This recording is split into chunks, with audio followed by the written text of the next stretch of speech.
நம்ம இந்த வீடியோவில் ப்ளவுஸுக்கு நம்ம ஒரு ஸ்லீவ் தான் கட் பண்ண போகிறோம். அதுக்கு வந்து இந்த மாதிரி நாளாக இருக்கிற பக்கத்தை இந்த பக்கம் சைடு நமக்கு ஆப்போசிட் சைடாகவும் இப்படி மடித்த பக்கத்தை நம்ம பக்கம் போட்டுக்கணும்.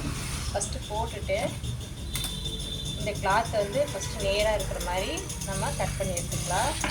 எடுத்துகிட்டு அதுக்கப்புறம் வந்து சாதா ப்ளவுஸாக இருந்தது அப்படின்னா ஒரு ஸ்கேல் அளவு வந்து நீங்கள் விட்டுட்டு மறுபடியும் அளவு எடுக்க ஸ்டார்ட் பண்ணிக்கணும். இல்லை அப்படின்னா லைனிங் ப்ளவுஸாக இருந்தால் நமக்கு இங்கேருந்து ஒரு 1/2 இன்ச் இருந்தால் போதும். இது எதுக்காக ஒரு ஸ்கேல் அளவு எடுக்கிறோம் அப்படின்னா நம்ம வந்து எம்மிங் பண்ணுறதுக்கு இந்த மாதிரி ஒரு ஸ்கேல் அளவு எக்ஸ்ட்ரா துணி விடணும். அதுக்கப்புறம் நம்ம கொடுத்துருக்குற அளவு ப்ளவுஸை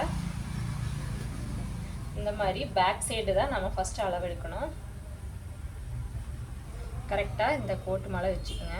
நம்ம மார்க் பண்ணிக்கிறதுலையே ஃபஸ்ட்டு இது வந்து ரெடி அளவு, இது எக்ஸ்ட்ரா தையலுக்கு ஒரு 1 இன்ச். அதே மாதிரி இந்த பக்கம் சைடும் இது வந்து ரெடி அளவு ஒரு 1/4 இன்ச்சு தள்ளி இது எக்ஸ்ட்ரா தையலுக்கு. நம்ம இங்கே மார்க் பண்ணும்போது எந்த சுருக்கும் இல்லாமல் நீட்டாக எடுத்து விட்டுட்டு இப்படி மார்க் பண்ணோம். அதே மாதிரி இதை வந்து நல்லா இழுத்து பிடிச்சி நல்லா மார்க் பண்ணோம். இது வந்து ரெடி அளவு, இது எக்ஸ்ட்ரா தையல். ஓகேங்களா? இந்த இடத்துல டாட்.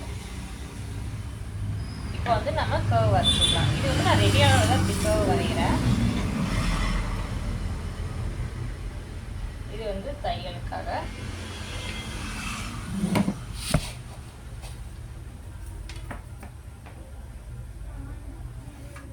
இது ரெடி அளவு, இது ரெடி அளவு. இது நம்ம எக்ஸ்ட்ரா தையலுக்கு இங்கேயும் 1/2 இன்ச் விட்டுக்கலாம்.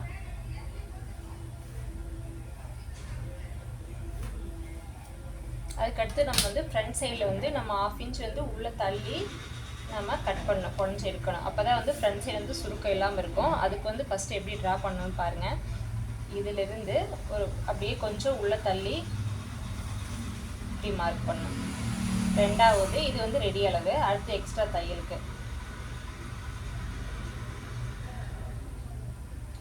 அவ்வளோதான்.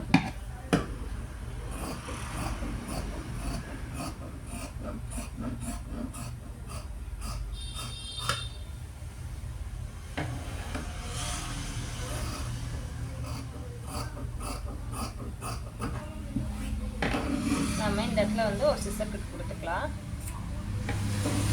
இங்கே ஜாயிண்ட்டுக்கு ஒரு சிசர் கட் கொடுத்துக்கலாம்.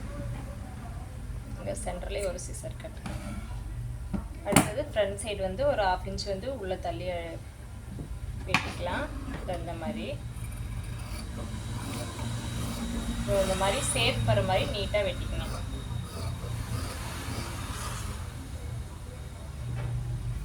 அவ்வளோதான். இப்போ வந்து பர்ஃபெக்டாக நம்ம ஸ்லீவ் வந்து கட் பண்ணியாச்சு.